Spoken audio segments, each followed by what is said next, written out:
These shelves are overburdened with books from the same series. You see the name Dick Mullen over and over. A couple of spook novels hide amidst all the detective books. Thrilling tales of spycraft and daring-do. Oh, crime, robberies, murders, even sexual crimes. We're fortunate to have Dick Mullen and his stories to sort all that out. You're a police officer, apparently. You should buy all of these. They really do teach a person how to be a proper detective. Crime fiction is a disgrace. An asinine misrepresentation of the physical attributes of the arduous everyday work of actual police officers. These books greatly overstate the excitement of police work, glossing over how long it takes to actually follow up on leads and eliminate dead ends. What's more, they completely ignore the psychological hardships of year after year coming into contact with people during the worst days of their lives. Not a single mention of all the stress this work creates upon the officer's family. Detective fiction just doesn't tell the truth at all. Now, would you like a list of all the books found on the shelf? You see Dick Mullen on the job. Get Me Mullen. The Stalwart Adventures of Richard P. Mullen. Dick Mullen and the Murder in the Orchard. The Sordid Affair of Dick Mullen. A killing is declared. Dick Mullen in the Murder House. The Final Case of Dick Mullen. An Obvious Lie. Dick Mullen in the Clock Tower. The Ordeals of Dick Mullen. Dauntless Dick. Dick Mullen's Funeral Pyre. The Murder of Dick Mullen. Oh no, turns out he faked it to solve a case. Yes, there's also The Dame Who Did It. Farewell, My Mullen. Faking death seems to be a common trope in the Mullen series. The morbid tales of Dick Mullen. A dark tide turns. Tragedy calls for Dick Mullen. Another one with fake death. And, of course, Dick Mullen, the murderer. In order to catch a murderer, Dick Mullen must become the murderer. After all this, you still haven't found the answer to the one question that matters. Who is Dick Mullen? Your quick eye notices a small caterpillar crawling across the spine of a book. The title reads, Dick Mullen and the Mistaken Identity. A worn paperback from Dick Mullen's classic hard-boiled phase. The premise seems to be that Dick Mullen is framed for the murder of his best friend and has just a few days to prove his innocence. Could it be the motifs of unstable identities and shocking betrayals?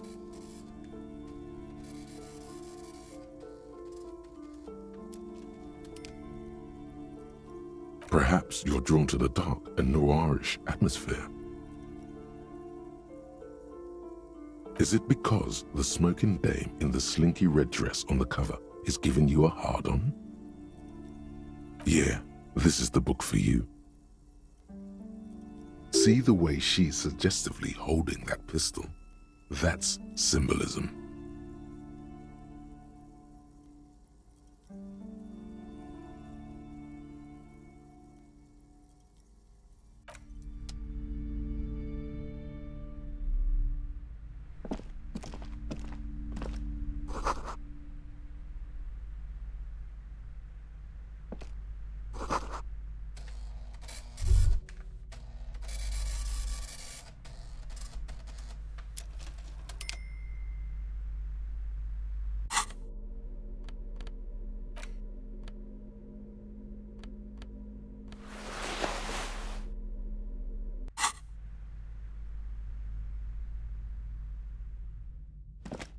plaque on the shelf reads, Biographies of Famous People.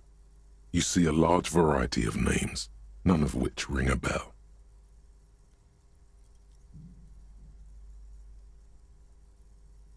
You will attain a place on this shelf one day, or die trying. I would say The Greatest Innocence. Yes, most certainly. It's an important educational tool delving into the depths of history, religion, and their relation to innocentic power. A very influential historical figure, but surely I don't have to tell you that. You're a law officer, and law officers have at least some education. The book is also very daring. The author aims to re-examine the universal understandings of the innocentic system, creating a fresh vantage point and a shift in the tired order of things.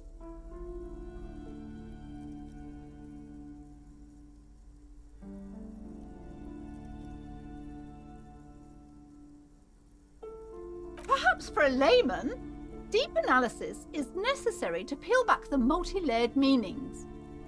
Certainly, it's prudent for a person to have at least an elementary understanding of history and society. Imagine the chaos we'd be in otherwise. You feel like you should get this one. Definitely. It's important somehow. There's something personal inside.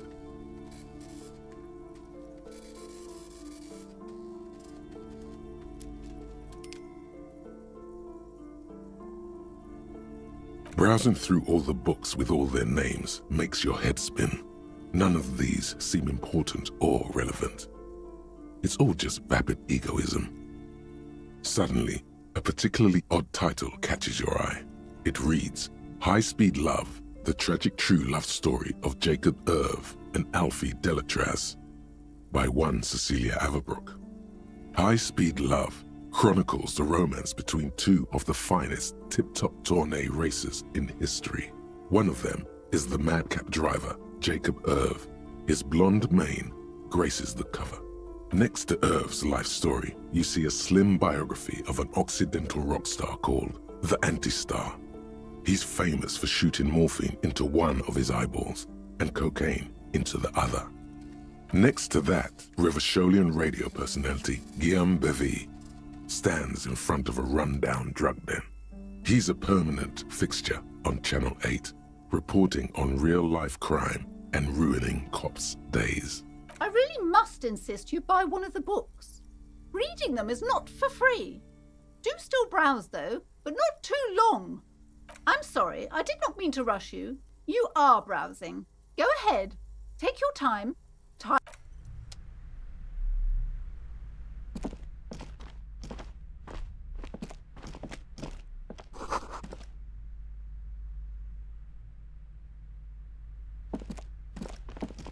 Several maps have been attached to a bulletin board hidden inside the alcove. They're held up by small pins. The board has come loose from one corner. The maps look old and faded. Your eye catches a map of Insulinda, a map of Revachol, and a map of Martinez. It's not really a map. It's a tourist thing. A picture postcard with buildings on it, drawn from an isometric perspective. A date in the upper right corner says 48. Still, it's detailed. Could be pretty useful for scouting ahead. You see the jagged boxes of an industrial harbor, even the whirling in rags there. The north coast of a verdant island is shattered by the delta of a river. It is the River Esperance. Countless bridges put the shards back together, connecting city blocks to river islands. La Delta says a great artificial heart in the center, teeming with life forms and construction. To the east, rolling hillsides, Le Jardin, Stella Marie, the suburbs of Saint-Baptiste, swallowed up into the megacity. They sound rich to you. This is Revachol East. Hudon, it's somewhere to live, not bad. Then there's Jamrock. It's bad. People shouldn't live there, but they do. Then Forberg. It's almost as bad and much larger. Then Coal City. It's the worst. It's so small you can't even see it on the map. No, wait. There it is, north of Jamrock, the strip of coast next to the Greater Rivershell Industrial Harbour. It looks downright despondent. It's almost Coal City, to be honest. This large map displays archipelagos. You see a constellation of small dots on the light blue emptiness of the Insulindic Ocean. The largest in the northeast is La Caillou. You are here. Another far away in the southwest, Seminese Islands, Ile de Fantôme, Ozon, Laurentide, Fas à la Mer, archipelagos, North Arcade Islands, all just specks of dust on the vastness of the Insulindic. On the edges of the map, the color fades into a blur of dotted lines, black and white. In the northeast, a dust mite stands on the north coast of Caillou in a bookstore. It's you.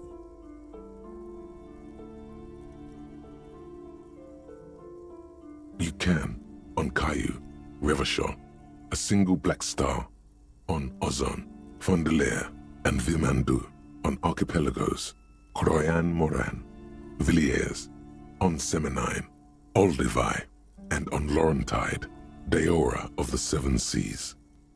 The ocean breaks apart into a tangle of cosigns and azimuths, all pointing into pale nothingness. Windy is the north azimuth. Grad is the northeast azimuth. Samara is the east azimuth. Seol is the west azimuth. Isolas, they're called. Connections to other worlds. Words past the Insulindian, unknown to you. You only know you've never been there. You have little idea what they are. Distant stars, gods, but looking at them makes you feel almost non-existent. Whatever they are, the Isolas are immeasurably large compared to you, and very, very far away. Perhaps they are gods, gods of distance and outer dust. I'm sorry, officer. The map of Martinez is the only one available. The other two are not for sale anymore. And besides, you could scarcely afford them. They're quite valuable, though they might not look it. The map of Martinez is 90 cents, though. That old thing? It's an out-of-date map of a tourist location that never was nor came to be. From when some design studio people tried to spruce the place up 4 or 5 years ago. They also renovated the horse statue, set up those coin-operated viewers, and designed the new street lamps. They didn't get that far, for some reason. A shame the project never got going. Would be nice if someone fixed Martinez up. All these ruins are bad for business.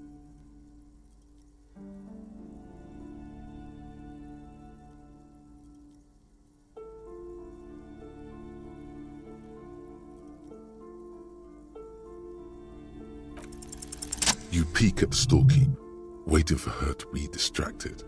When she's not looking, you deftly rip the map off the bulletin board and pocket it.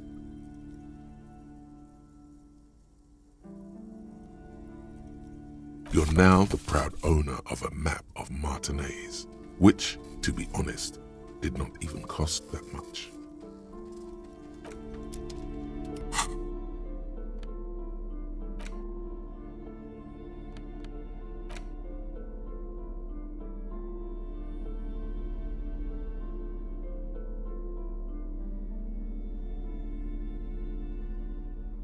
The worn map features the patchwork grid of the streets of Martinez, with directions to appropriately touristy locations. Year 48 resides on the upper right corner. Your finger moves through the various streets, across Rue de Saint-Ghislain and Rue Saint-Sipar, over Saint-Brun and Martinez North. Finally, coming to a halt on the spot where you are currently standing, although the map gives no such indication itself. For a more detailed view of the map, go to your journal and select the Map tab.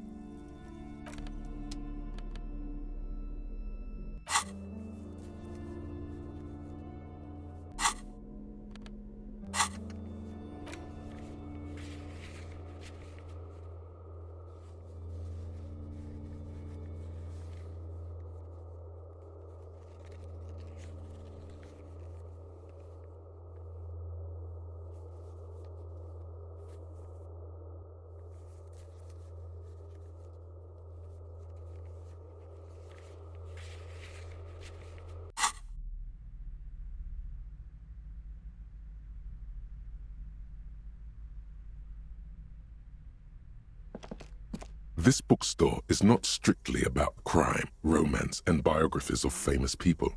There's also a wide range of paranatural literature. Amidst the various books, you find one written by someone named Matthias W. Dundas. It's about wholeness, unity, balance. The point of the book, and many others on this shelf, is to give people medicinal advice in situations where they don't have access to paid health services. It serves platitudes, while also telling everyone that traditional medicine, the kind people don't have access to and which costs more than this book, is garbage and would only give you cancer anyway, without even curing your cold or anything. Wholeness, unity, balance, on the other hand, can basically take care of anything. Though it is important to note, when it's up to your mind to heal yourself, then it's because of your mind that you're ill in the first place. The book features chapters on topics such as how to find magnesium. It even lists plants you can harvest magnesium from. How to continue drinking if you're an alcoholic who has destroyed his liver. And there's even a chapter on the ancient Seraïs tradition of using duck gallbladder preservatives to treat and prevent sexually transmitted diseases. Pre and post factum apply. Nothing worth buying. This is just mundane garbage. What's even paranatural about this?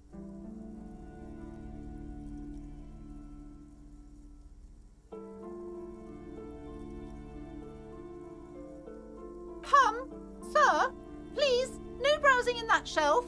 That wisdom is not for free. I can't have you end up, like, opening a police store next door and stealing my customers. Oh no!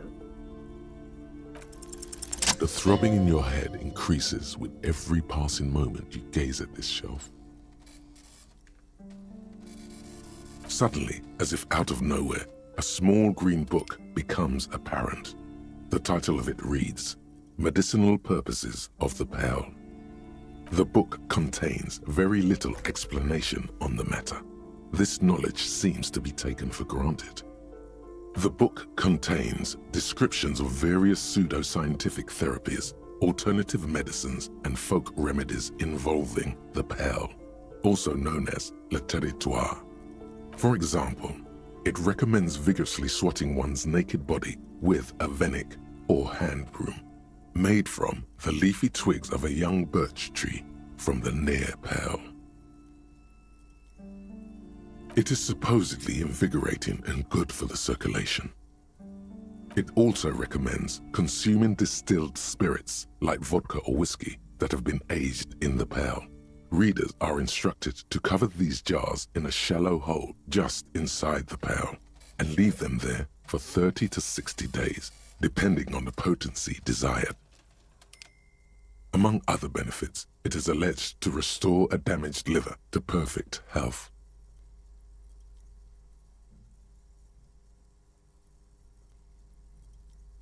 Is it any more improbable than anything else that human beings put their faith in? For general health and well-being, readers are encouraged to take regular strolls through the pearl, though a sidebar cautions readers to limit each stroll to less than an hour. These strolls promise to cleanse the mind of worries and the body of toxins, especially if the perambulator performs this ritual in the nude. Nudity figures prominently in a number of these prescriptions. This is exactly what you need. There's an entire section devoted to cures for men who are struggling to perform their marital obligations.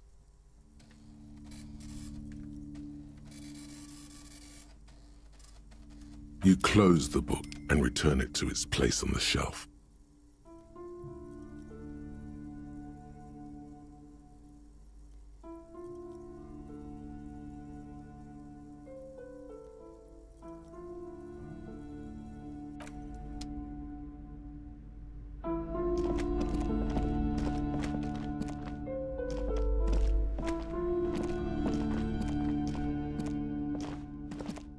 You see a set of tattered curtains blocking the way to another room. A strange cage-like trinket dangles from the curtains. Excuse me, officer. The back room is strictly for employees only. Nothing. Now please go back to browsing the books. Don't you feel compelled to look at the books? The books are all you care about. Oddly enough, the more she tries to draw you away from the curtains, the more alluring they become. You see some kind of charm, an irregular polyhedron assembled from bones, sticks, and straw. Inside, a disturbing fish head with empty eye sockets stares at you. Aside from poking at it suspiciously, there is nothing else to do with the fish head charm at this time. The curtains remain shut before you.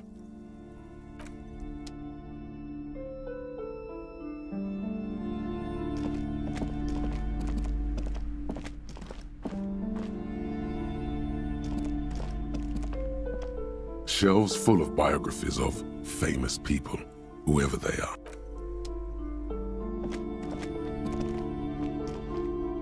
This bookstore is not... Indeed. Something about that book does seem to have spoken to you. Well, I hope it contains what you're looking for.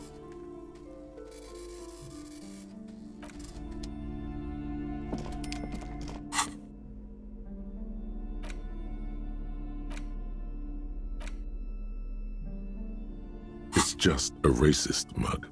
What's there to read here? Not much. Oh boy, here we go.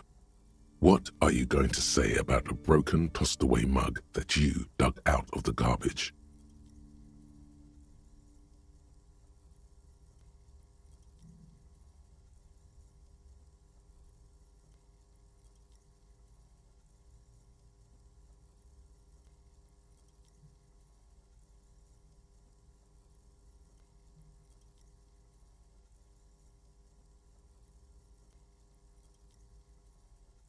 But it was in the trash.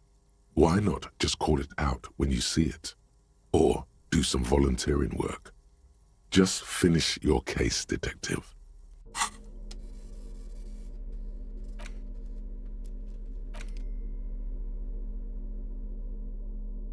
An intricate web of blue lines stretches across the torso of the hanged man, from the right shoulder to the solar plexus. Each time the lines intersect, a small white star is formed in their crossing. Hundreds of fading asterisks riddle his skin. Their concentration is highest around his heart.